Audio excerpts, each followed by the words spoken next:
Hola, ¿qué tal? Amigas, amigos, damas, caballeros, niñas, niños y todo a la vez. Bienvenidos otra vez a este canal de charlas, pláticas, entrevistas, como quiera llamarlo. Pero ya sabe que aquí siempre hay algo que contar. Bueno, las personas tienen algo que contar. Entonces, pues, en esta ocasión toca el turno de platicar con un escritor, el cual pues maneja una corriente que para mí es bastante interesante. Me gusta mucho, pero a la vez se me hace algo difícil, porque pues hay que decir mucho con pocas palabras. Este escritor es experto en el tema de microrelatos, microficciones, y bueno, pues quién más que él. Ya es un conocido de este canal, pero nos viene a presentar una su libro, su nueva obra que salió. Y bueno, pues le vamos a mandar la invitación para que, eh, a ver, ya se la mandamos, solo es cuestión que acepte. Hola, hola, Jorge. Bueno, hola. No Bueno, te hola, no veo, sé si me no te veo, ves. Jorge. A ver, Uh, un minuto porque ahora sí, ¿no? ahorita a ver, veo tu foto de perfil, pero no veo tu video. Sí. No, no. Ah, sí, sí, un segundito. Ya te. eh, mm, Ok, ahora sí. Ah, no lo había perfecto. dado vuelta. Estaba la cámara empujando para otro lado. Bueno, mi falta de expertise en Instagram. Porque, como te contaba, hice algunas entrevistas, pero en Zoom u otras plataformas y en Instagram, bueno, es una buena Pero experiencia fíjate primera. que ahorita siento que esta plataforma es como que está jalando más. No sé por qué, me da la impresión de que está jalando más. Sí, sí, sí, sí, sí. Entiendo que sí, se han volcado mucho a eso. En principio, antes era Facebook y ya fue dejado de lado, y mucho la juventud utiliza mucho Instagram. Exactamente. Pero bueno, con esta plataforma, obviamente este es un video en vivo, pero posteriormente, después de esta charla, pues queda grabada y lo subo al canal de YouTube, que es Entrevistas con Mario Rangel. Igual a los que nos ven, nos escuchan, pues por ahí, suscríbanse al canal, regálenos un like y pues piquen la campanita de las notificaciones que se aparece del lado de por aquí abajo para que se te cuando subamos contenido nuevo y comparte este video una vez que estén en la plataforma de YouTube para que podamos seguir generando contenido de este tipo, por favor. Y bueno, Jorge, ya te conocemos, ya sabemos quién eres, pero recuérdanos, por favor, coméntanos quién es Jorge, qué hace. Bueno, yo soy profesor de filosofía, licenciado en educación, tengo una especialización, una maestría en orientación familiar y, bueno, mi título es filosofía y teología y ciencia de la religión. Bueno, actualmente ya no estoy trabajando y me dedico solamente a escribir y, bueno, he tenido la oportunidad de tener algunas publicaciones de carácter social antes de dedicarme a la microficción y hace algunos años comencé a descubrir este género que realmente es novedoso. Es un género de la posmodernidad y que hace pocas décadas se comenzó a trabajar como un género nuevo que para algunos también está en discusión todavía. Mira, te voy a dar un solo ejemplo. Si uno quiere hablar de algo, lo primero que hace es definir de qué está hablando, es decir el nombre. Decir el nombre de algo es saber que estamos hablando de esta porción de la realidad y no de todo lo demás. Porque definir significa cortar una porción de la realidad y separarla. Es lo primero que hay que hacer para saber de qué estamos hablando. Bueno, acá nos enfrentamos al primer problema. La microficción tiene más de 60 denominaciones distintas, aunque predomine ahora el término minificción o microficción de acuerdo a los países. Pero no obstante, no se descartan todas las otras clasificaciones que han dado y que el doctor Lauro Zavala, un especialista mexicano en microficciones, las listas. Y hay más de 60 nombres distintos. Así que, para empezar, esa es la dificultad de microficción, que es un género nuevo. Yo al encontrar ese género nuevo me impactó realmente. Me impactó por dos o tres características. La primera es la brevedad. La contundencia que tienen que tener en la brevedad. La rapidez para interiorizarse del relato y además la activa participación del lector. Porque una microficción exige un compromiso del que lee para completar esa brevedad que nos presenta el escritor. Ok, tocando esa parte, bueno, he estado leyendo algunas otras microrelatos, microficciones, pero a veces falta como que ese filo para poder involucrar los 3 puntos que dijiste: involucrar al lector, decir algo y se me fue el otro, en breve, hacerlo breve. Hacerlo breve. Como que únicamente a veces nada más parece un reportaje de un periódico, ¿no? Claro. Sí, mira, el tema es así. La microficción es un gran hiperónimo, quiero decir, un gran paraguas que reúne bajo de ella varios tipos distintos de expresiones breves.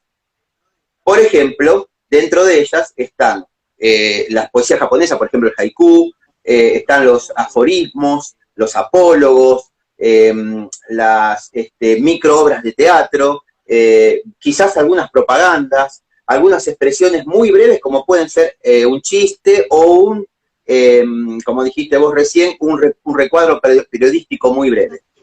¿Sí? Pero también integran la microficción dos formas muy tradicionales, que es el mini cuento y el mini relato. Entonces, en realidad yo tendría que nombrarte más de 25 formas que integran la microficción, pero para no aburrirte en esto, yo te voy a contar que he hecho foco yo en un modo de microficción, que es el mini cuento y el mini relato. ¿Cuál es la característica del mini cuento? El mini cuento tiene la misma forma que el cuento tradicional o clásico, es decir, tiene un inicio, un desarrollo y un desenlace. Entonces, en esta forma de microficción, uno espera encontrar estas tres formas. Pero hay otras formas de microficción que, como tú dices muy bien, tienen otro tipo de formato. Porque la característica cuarta de la microficción, vos me dijiste 3, yo te voy a agregar una cuarta, es que tiene carácter proteico. ¿Qué quiere decir esto? Proteo era un antiguo mito griego de un hombre que adivinaba el futuro. Entonces, para que no le pregunten, cambiaba de formas. Bueno, el carácter proteico quiere decir que la minificción cambia de formas. Y podés verlo en forma de un reportaje, en forma de un aforismo, de un apólogo, de forma de un haiku, la famosa poesía japonesa. Pero, en mi caso, yo me concentro en lo que llamamos mini cuentos o mini relatos. Y ahí sí vas a encontrar la estructura básica del cuento con un comienzo, un desarrollo y un desenlace. En particular, el mini cuento como microficción, no el cuento tradicional, sino el mini cuento como microficción, tiene una particularidad muy, muy impactante, que es el final, donde tiene que haber una vuelta de tuerca, tiene que haber un proceso, se llama final epifánico, es decir, un final que sorprende y que nadie esperaba. En otras formas de microficción no hace falta esa estructura. Por eso quizás has leído algunos que tienen otro formato, por su carácter proteico, tienen otra forma de expresión. Pero el mini cuento se distingue por las 3 partes y por tener un final. ¿Y por qué sorpresivo? Te involucraste en esta corriente bueno, para empezar, de microrelatos, microficciones, y en específico el mini cuento? ¿Por qué? ¿Qué fue lo que más te llamó la atención? Bueno, a mí la actividad de contar algo es algo que es atrapante, me parece a mí, y prestar atención a algo bien contado, a uno lo adhiere a esa historia. Y entonces me gustó mucho esta idea de contar y contar breve, porque también es una de las características de la modernidad, de la posmodernidad. La brevedad, lo cambiante, lo que no permanece, lo que es más fugaz. Si vos te pones a pensar, hoy en día, ¿cuántos canales de televisión tenés? ¿Cuántos canales de películas? ¿Cuántos canales deportivos? ¿Cuántos canales de noticias? Todo es muy breve y muy fugaz y todos miramos algo de eso. Estamos acostumbrados como un popurrí de miradas. Y nuestra inteligencia va formando conceptos de un modo distinto como era antes. Te voy a dar un ejemplo, mira. Antes agarrábamos el libro, leíamos e imaginábamos los conceptos de todo. Cómo era el paisaje, cómo era la gente, cómo se vestía. Ahora, ¿cómo suplimos eso? Lo vemos. Lo vemos en cualquier canal de televisión, en el cine. Entonces nuestros conceptos ya nos es muy difícil extraerlo de la lectura y de la imaginación, sino que la imaginación necesita, y en los más jóvenes esto es muy importante, necesita de la imagen. Giovanni Sartori va a decir que este es el concepto del homo videns. Dice, el hombre contemporáneo aprende viendo. Esta idea de lo fractal, de lo pequeño, de lo contundente, de lo que sorprende rápidamente, es la idea que está detrás de este género literario. Y a mí me gustó mucho tratar de decir muchas cosas con pocas palabras. Y especialmente de un modo... Oye, pero acabas de tocar algo bien importante y que está, no sé cómo decirlo, un mal presente en esta humanidad, por así llamarlo de alguna forma. Dices la imaginación para esta juventud, acabas de dar en el clavo, ¿no? Ya no hay tanta imaginación, ya la mayor parte de las cosas las tienen digeridas o lo quieren ya digerido, ya no se quieren esforzar. ¿Cómo desarrollarías tú un nuevo público o más bien, cómo desarrollarías esta juventud para que fuese público de microrelatos, de microficciones? Mira, primero voy a decirte algo.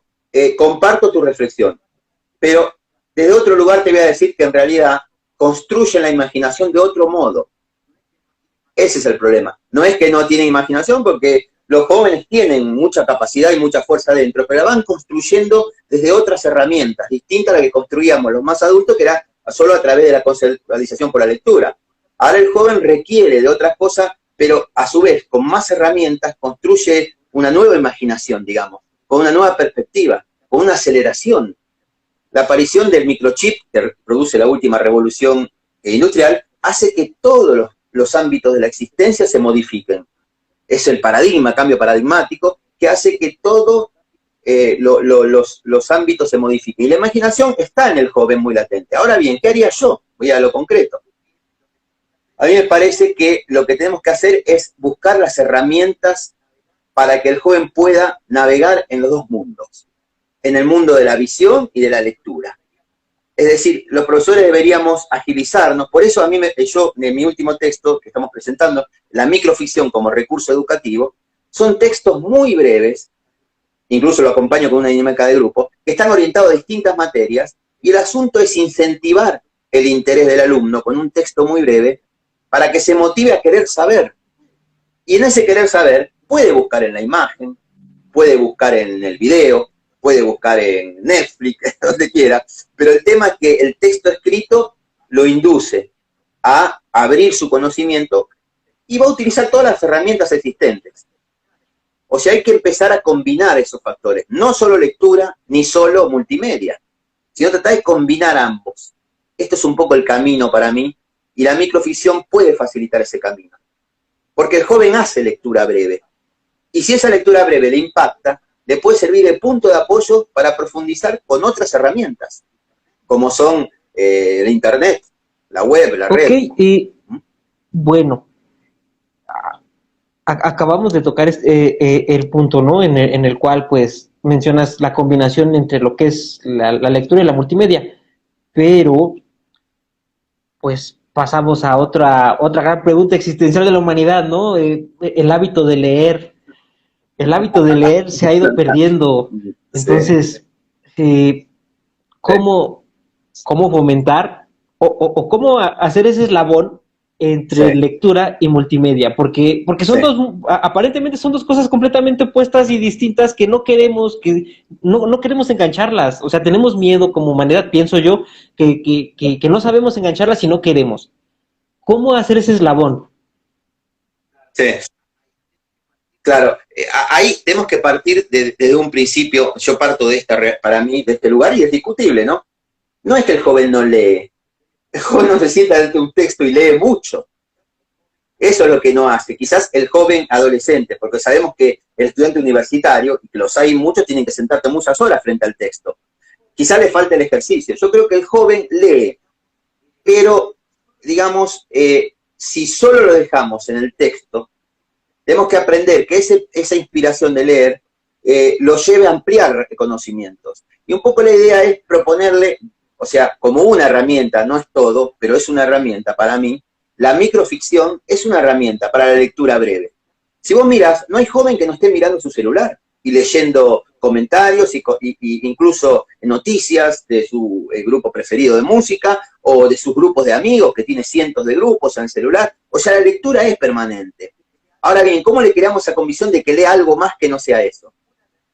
Quizás una herramienta positiva es que la microficción la podés transmitir de celular a celular. ¿Y por qué no un día en clases? Comienzan las clases abriendo el celular y leyendo el mensaje que le enviaste, donde hay un texto muy breve que da pie a abrir una discusión y después esa discusión lo vincule con otros textos más importantes o sea, multimedia.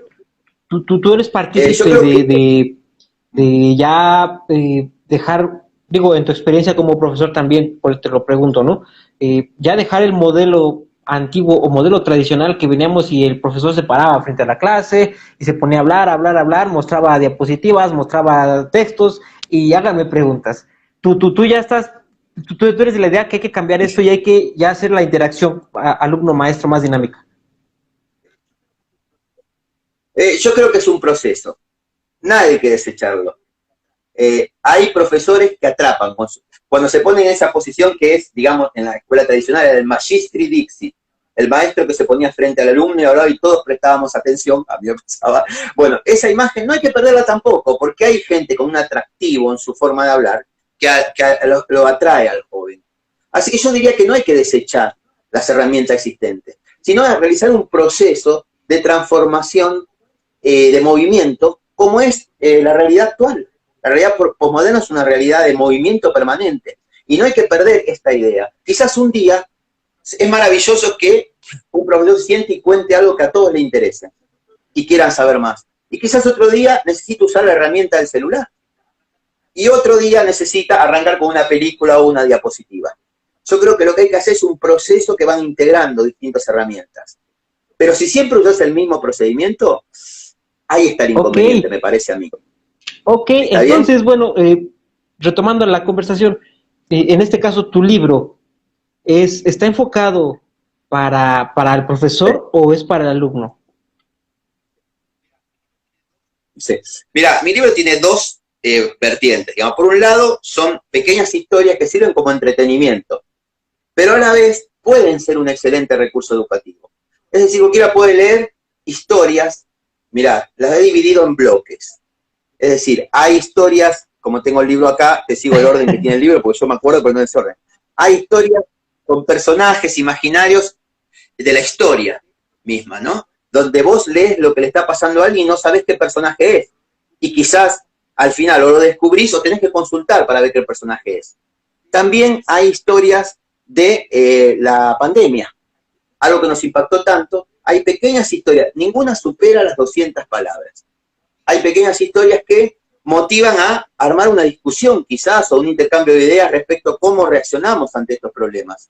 Y vemos distintas situaciones, ¿ves? Hay historias que la protagonizan policías, enfermeros, médicos, personas comunes, niños, adultos. Y bueno, la idea es generar eso. Por otro lado, tiene otro bloque que incorporé este año en las microficciones, un género que en todas las encuestas forma parte de casi el 70% de personas que leen, tienen este género como dentro de su preferido, que es el policial y de suspenso.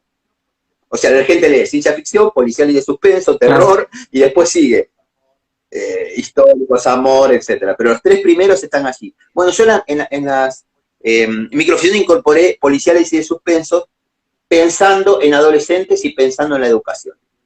Después por ahí, si querés, leo una muy breve, donde te presenta el problema actual de la explotación de las mujeres o de los delitos vinculados a ellas, pero de un modo popular y sencillo y accesible a los jóvenes.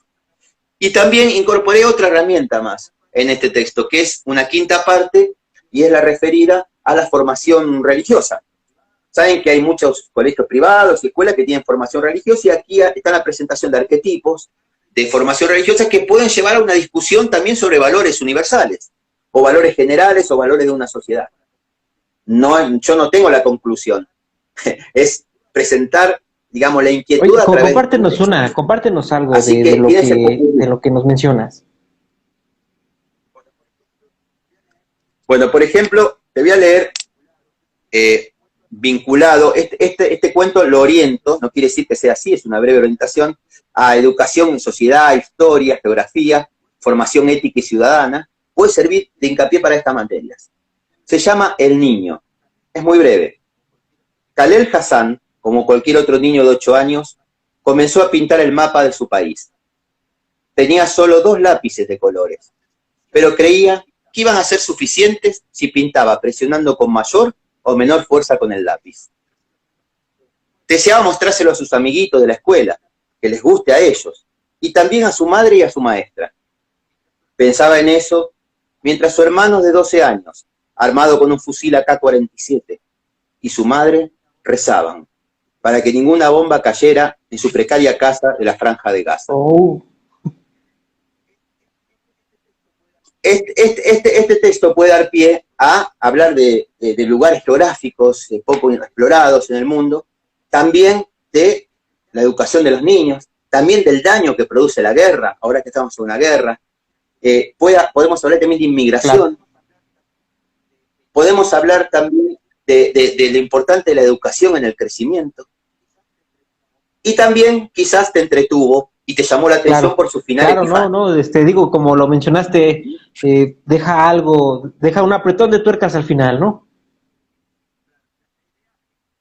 Claro, la idea es que los textos míos generen esa posibilidad. Que por supuesto está orientado a colegio secundario, en este caso no es para primaria, ¿verdad? Es un texto que es un poco fuerte en ese sentido. También, digamos, el tema puesta presente el tema policial, que es algún género que a muchos les gusta. Claro, quizás claro. Te puedo leer uno, si querés. No me quiero extender mucho en el horario, vos me dirás. Pero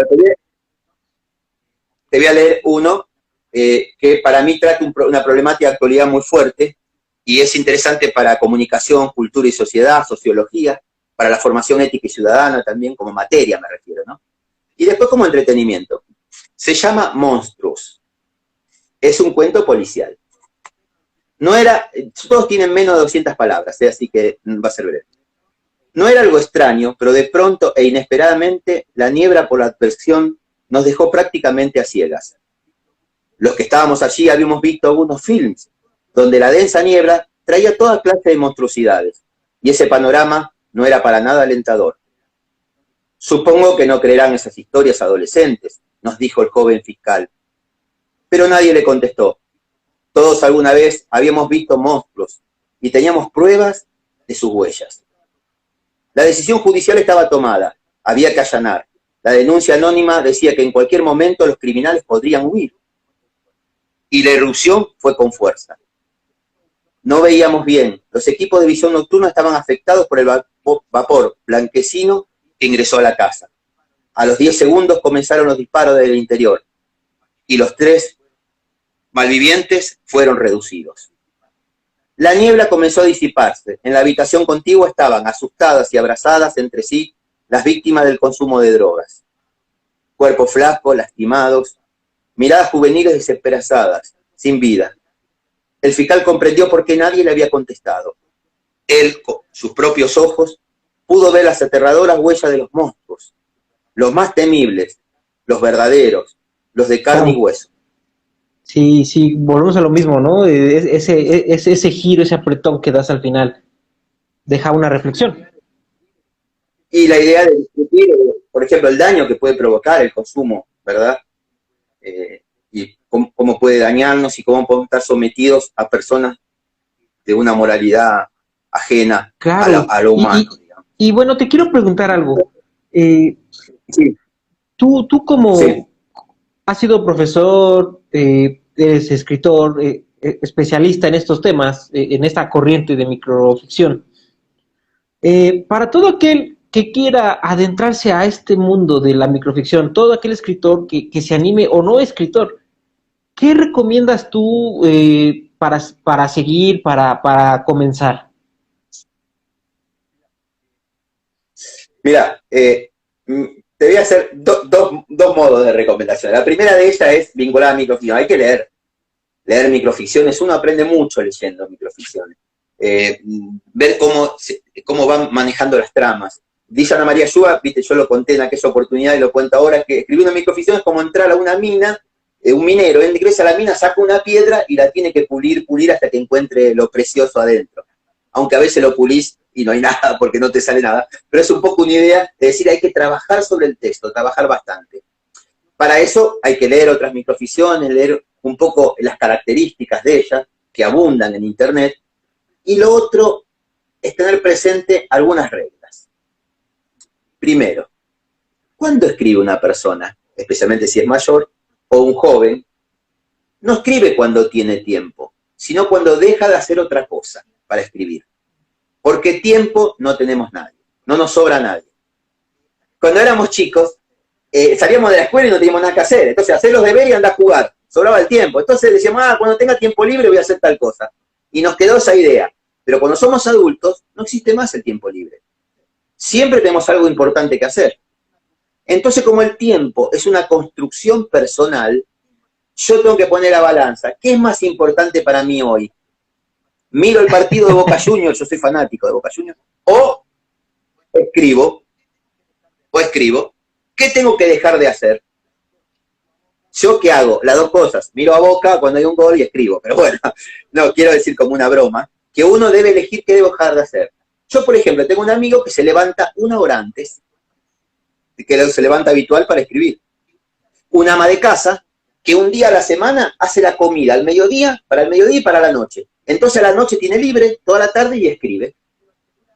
Un joven que se lleva el celular y cuando va en el colectivo habla, aunque después se transforma en texto, viste que es el mensaje de voz que se transforman en texto, y bueno, y queda todo mal porque pero corrige eso, después tiene menos trabajo.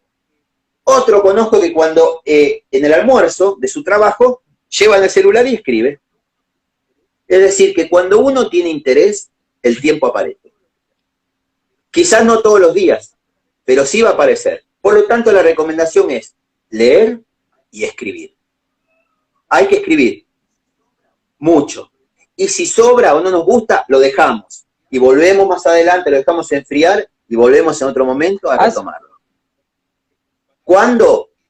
Sí, cuando hagamos ese esquema de dejar algo menos importante para hacer lo que me parece más importante. ¿Has pasado tú por estos famosos, como le llaman, bloqueos, pérdida de imaginación?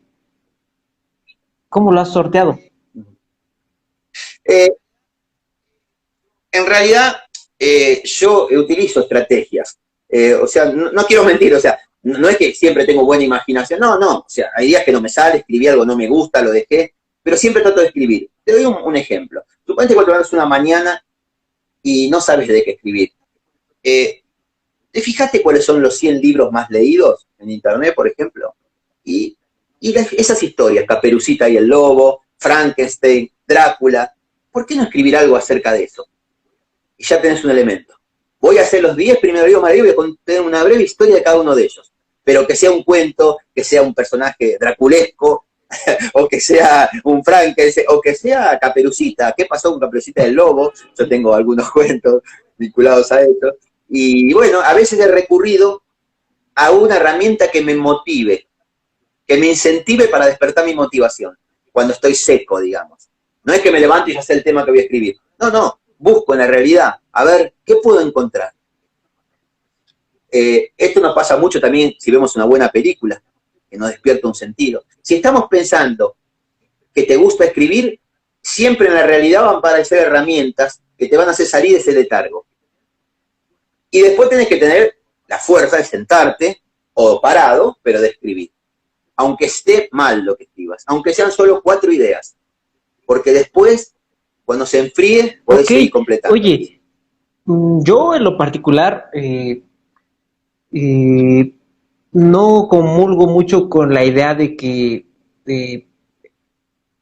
ser escritor o especializarse en un género literario, más bien la palabra especializarse en un género literario, ¿no?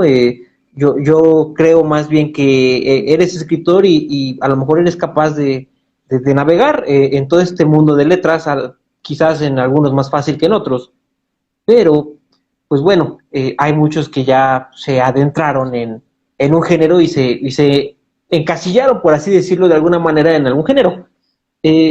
¿Tú qué recomendarías? ¿Para ti qué es mejor? Encasillar, quedarse en un género, navegar en todas estas fantasía, microrelatos, microficciones, escribir una novela, no nada más quedarse en un estilo. ¿Tú para ti qué es mejor? ¿Qué recomiendas? Bueno, en mi caso particular, y siempre son opiniones personales, ¿verdad? No estoy en desacuerdo que uno vaya migrando de un género al otro. En realidad depende un poco de lo que uno sienta. Por ejemplo, yo no siento ahora la posibilidad en mí de escribir una novela, porque las novelas son muy descriptivas, y yo en este momento me gusta ser sintético, es decir, me costaría mucho una novela. Pero sí, ustedes saben, he escrito, si me permiten, acá lo tengo, aquí. Bueno, lo dejé en otro lado, ahora no me voy a levantar a buscarlo, pero he escrito lo que se llaman micronovelas. Es decir, novelas compuestas por microficciones. Todos tienen un hilo narrativo de principio a fin, pero cada historia empieza y termina. Es decir, yo puedo leer la historia en sí misma, pero si la leo todas, me doy cuenta que hay una consecución de situaciones que me llevan a un final. Bueno, eso no es concretamente microficción, es una micronovela que es un género nuevo. Y ahí me di por escribir eso. Me gusta también escribir haikus. He tenido algún premio, por suerte, porque, digamos, también es literatura breve. Es decir, si bien tuve literatura breve, no me encasillé en un género. Y a mí me parece bien que el que siente la inspiración de escribir otro tipo de cosas, como una novela, por ejemplo, que es lo opuesto al cuento breve, lo haga. Porque el escritor es escritor, pero no por ser escritor de tal cosa, sino porque le gusta escribir. Y la herramienta que utilice o el género que utilice no es lo más importante, sino lo más importante es el contenido. Y yéndonos por ese camino, a la hora de expresar Sí. o de dar a entender nuestras ideas a la hora de escribir, muchas veces, y esto lo han comentado muchos de los que han platicado en este canal, a veces Sí. pierden ese toque, ¿no? Esa forma de dar a entender. ¿Tú qué recomendarías para ejercitar esa Sí. parte? Mira, yo lo que te voy a recomendar es, tengo que volver al puntapié inicial, es decir, a decirte que cuando uno pierde ese interés, nada mejor que uno puede conseguir las herramientas de incentivación para despertar esa motivación interior. ¿Y cómo se incentiva uno a sí mismo? Y teniendo en la mente la idea de que sí me gusta escribir, y va a aparecer en la realidad herramientas, elementos. Y después hacerlo, aunque no sea lo que yo tenía pensado que me parece que sea lo mejor. Pero ya escribir es una forma de entrar en ese ritmo. Y cuando uno empieza a escribir, no sabe Claro. en qué termina. El misterio de la escritura. Cuando comenzás a escribir no sabés en qué terminás. Porque la imaginación te puede llevar a una gran novela, como decíamos antes, o quizás a un cuento breve que te satisface. Dame un segundito que justo te quería mostrar esto. Aquí está. No podía encontrar la... Sí, bueno, sigamos hablando, porque ahora no lo puedo encontrar y no quiero perder tiempo. No, te quería mostrar mi novela que se llama Crónicas Paranormales. Ahí está, aquí está, sí. Crónicas Paranormales. Creo que se ve al revés aquí. Bueno, este textito, que es muy breve, tiene 35 historias. Son historias policiales de suspenso, que son todas independientes entre sí, pero que tienen un hilo diegético en personajes, tiempo, lugares, que se unen al final de la historia. Por supuesto que es distinto a las microficciones como recurso educativo, porque estos son textos breves, independientes entre sí, aunque el tema sea común, son independientes entre sí. Por ejemplo, me refiero a tema común, que todos hablen de la pandemia, pero son todos textos independientes. Esta, en cambio, la micronovela, son los mismos personajes que pasan por distintas circunstancias. O sea, vas enlazando el personaje en diferentes capítulos, por así decirlo. Si en realidad es un equipo de investigación que es convocado cuando hay acontecimientos, hechos delictivos, criminales, que son extraños. Es un equipo especial convocado para tratar de... ¿te acordás Archivos X? Que había 2 personas que trataban casos. Bueno, en este caso es un equipo de investigación que trata fenómenos paranormales que no son de ovnis ni nada, sino de situaciones extrañas, de homicidios, de muertes que suceden en distintos lugares y lo abordan desde otro lugar. Oye, Jorge, ¿y dónde podemos conseguir tus libros? Bueno, no sé si tienen Amazon o nada más disponibles en Argentina. Sí, no, mira, las microficciones como recurso educativo, que comenzamos a hablar, la produce una editorial, que confió en mí, le gustó aquí en Argentina, se llama Guadalupe. Yo, si querés, te paso mis links para que lo pongan ahí. Crónicas Paranormales, lo mismo, la editorial del Tercero en Discordia. Y bueno, hay versión en librerías en Argentina. Ahora, para ustedes queda Amazon o Mercado, no sé si usted tiene el Mercado Libre. También, bueno, para otros países no hay otra manera, es a través de eso, y a través de Amazon. ¿Viste las dificultades que tenemos los escritores? Yo he participado en varias antologías, en algunos he participado con 10 o 15 cuentos en distintas antologías, y cuando los quiero obtener tengo que ir a Amazon, y en Amazon sale carísimo el envío. Sí, igual, a veces cuesta más que la obra. Sí, exactamente, cuesta más que la obra, es muy difícil, pero o sea, no he podido encontrar otro canal a nivel internacional que no sean estas plataformas, lamentablemente. Ahora, por ejemplo, unos amigos míos hemos publicado ¿Dónde están los otros? Que son, cada uno ocupamos 10 páginas de ese libro de 100 páginas, con cuentos nuestros, y ellos en Canadá lo compran por $2, $3 el envío. Claro, porque Amazon funciona en Estados Unidos y Canadá. En España, mis amigos de España lo compran sin ningún problema también, porque ellos ni les cobran el envío. Y nosotros aquí en América tenemos que pagar $26 el envío. ¡Ay, no! Más el valor del texto. Entonces, lamentablemente es muy difícil. Pero después te paso los links que existen. Claro, de todas maneras supongo que tienes alguna versión en digital. Sí, o sea, eso es muy interesante lo que decís. Todos ellos tienen ebooks. Y el ebook sale $5, $1 en algún caso. Hemos puesto uno que yo hice en mi grupo, Cuentos para Todos en 100 palabras. Es mío el texto con autores invitados que tomé del grupo mío, que después te lo paso. Y ese sale, por ejemplo, lo pusimos al menor precio posible de Amazon para que puedan comprarlo todos. Y sale $1 el ebook. Y tiene, sí, para difundir. Y bueno, sí, y después todo lo demás, Crónicas Paranormales, tiene ebook también. Y creo que está a $5 el ebook para el resto del mundo.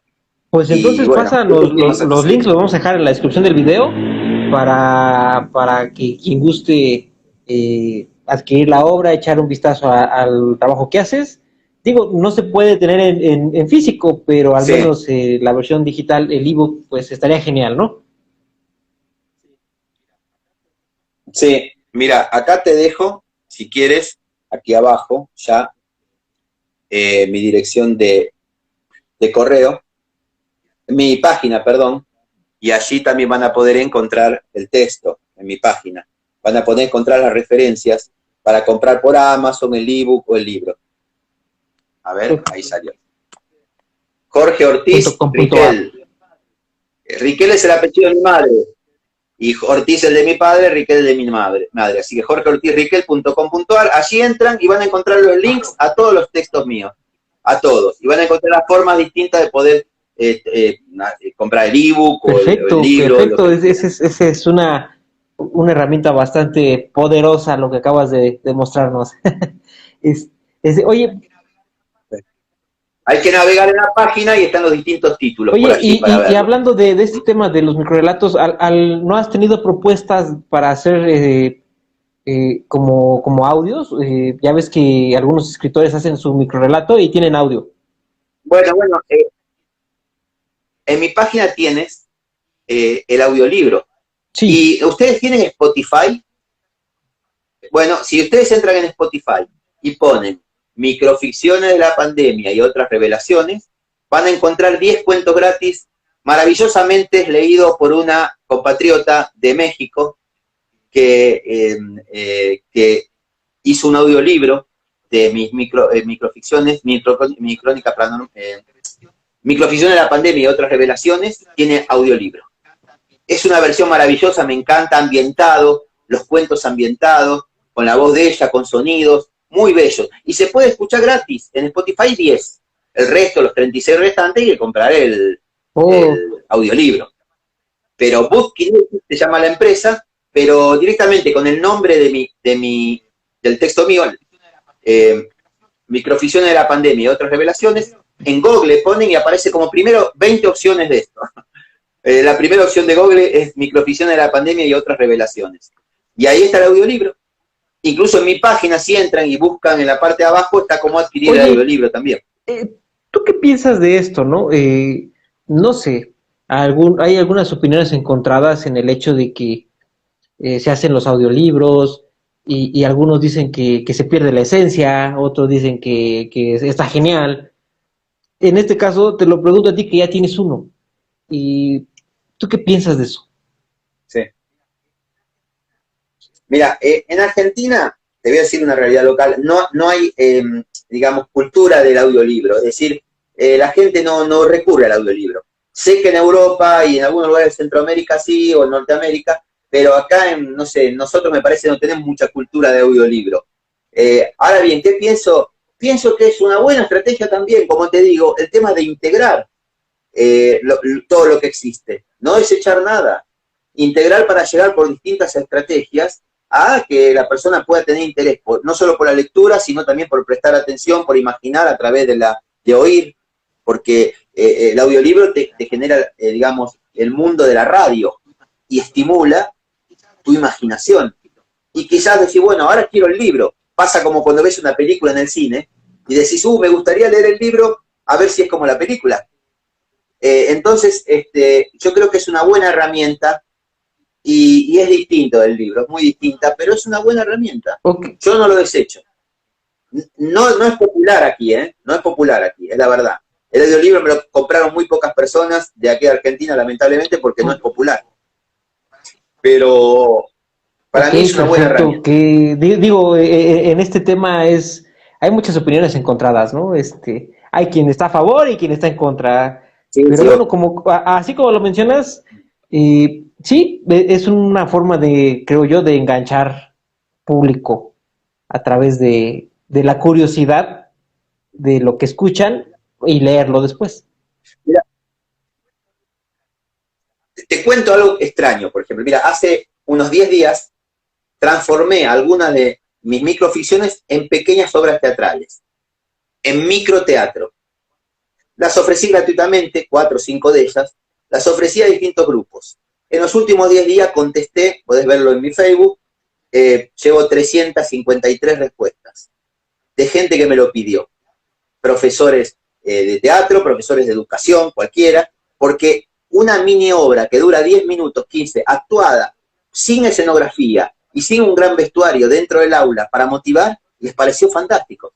Mi próximo libro va a estar en esto, en la mini obra de teatro, porque veo que han causado un impacto tremendo. Es decir, viste que yo, en mis cuentos tenemos siempre una moraleja, una reflexión. Bueno, esto lo he transformado en una representación con 1, 2 o 3 personas, como mucho, con un único vestuario de tener una mesa y 2 sillas, y bueno, y un poco de luz, apagar o prender, nada más. Y después con única escenografía. Y después con respecto al vestuario no exijo nada. Por ahí un día que esté un poco más pobre vestido y otro que esté más rico. O uno con un delantal de médico, por ejemplo. Pero no exige ni escenografía ni vestuario. Y esto ha impactado un montón. Me extraña la cantidad de pedidos que he recibido. Y sigo recibiendo. Mientras estamos hablando he recibido mail y seguro que es de eso. Aquí la pregunta es, algo de no más de 200 palabras, ¿cómo es posible que pueda ser un guión? Bueno, el guión obviamente se extiende un poco más, pero dura 2 páginas o 3. Hay que saber condensar la historia en dos carillitas, no página de los 2 lados, no. De un solo lado, 2 o 3 hojas, más de eso no lleva. Y bueno, pedímelas por mail y yo te las envío. Y vas a ver si... No, y bueno, está la capacidad del escritor en condensar. Porque mira, el teatro solo es bueno cuando hay una situación crítica. Si Romeo y Julieta se hubieran puesto de novio, se ponían de acuerdo a la familia y se casaban, nunca hubiera sido una obra famosa. ¿No es cierto? El conflicto hace famosa la obra. Y bueno, estos son todos conflictos que yo presento y que algunos sin respuesta, ¿eh? Queda un final que se llama catafórico, es decir, un final abierto.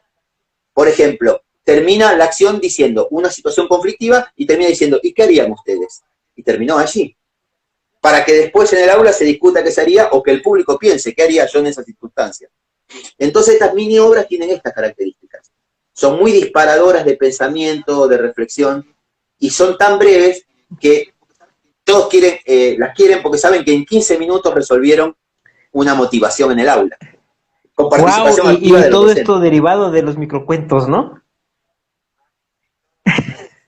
Ah, sí, todo es una deriva. Por eso te decía que yo estoy de acuerdo en cambiar y probar distintas estrategias. Oye, y en tu punto de vista como docente que has sido, en este caso, el microteatro, como lo acabas tú de microguión de teatro, como lo acabas de mencionar, ¿no?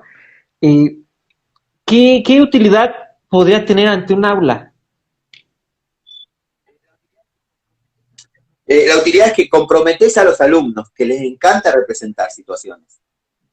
Hay de todo entre los jóvenes, pero la mayoría, muchos les encanta representar situaciones. Más si son muy breves y son de calidad, es decir, no pasan vergüenza. Tiene que ser una cosa buena para que el joven no se sienta, e incluso cuando hay algunas graciosas también que yo he hecho. Y bueno, yo creo que el alumno se compromete en eso. Y si generamos el respeto por el otro, el alumno cuando pasa y escenifica la obra y deja abierta, se siente activo participante. Y hoy en día todo se construye con la participación. No sé, antes había mucha expectación, es decir, yo me sentaba enfrente y me quedaba expectante a ver qué me decía el profesor. Ahora yo quiero actuar. De hecho, los jóvenes cuando están escuchando, si pueden agarrar el celular, ¿viste? Y hacen algo, porque no pueden estar quietos. Si vos le das una estrategia de participación, yo creo que se sienten más comprometidos con el contenido.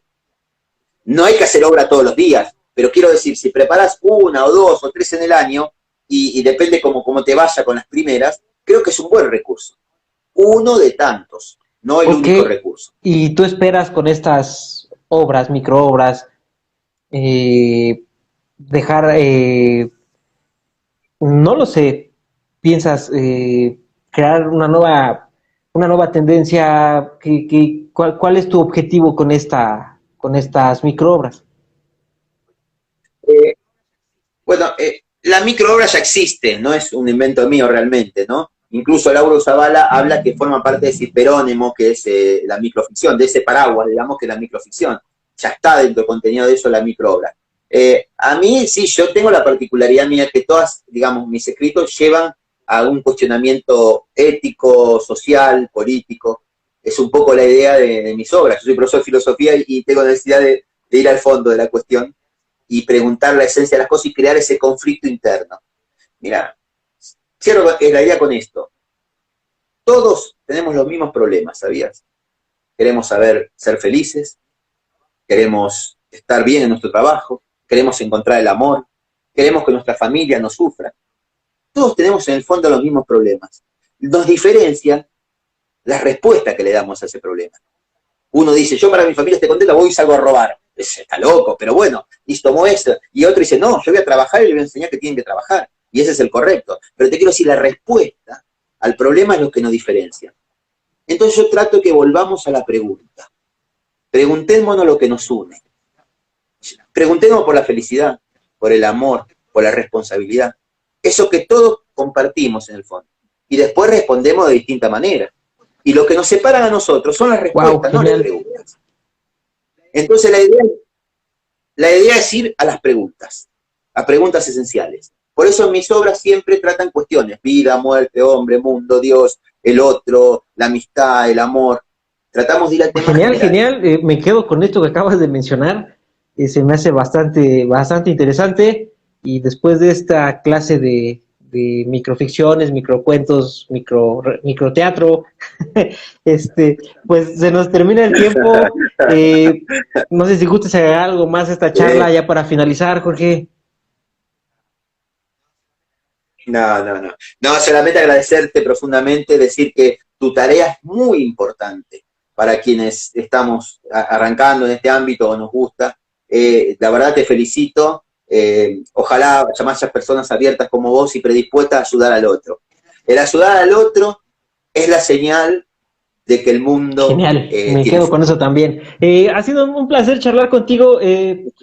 Vamos a dejar tus enlaces aquí en la descripción del video para el canal de YouTube. Mándamelos por favor por WhatsApp. Sí, te mando tu WhatsApp. Y pues esperamos tener más noticias de esto de este proyecto que estás teniendo de los microobras de teatro. Pues Cuando me la pedí, me la por mail, así la envío por mail y perfecto. te tengo registrado. Así ya sé. Mario tiene una obra mía. Ahí después te Perfecto, molestaré. Jorge, pues cuídate mucho y seguimos en contacto. Gracias. Un abrazo grande de Argentina para todos.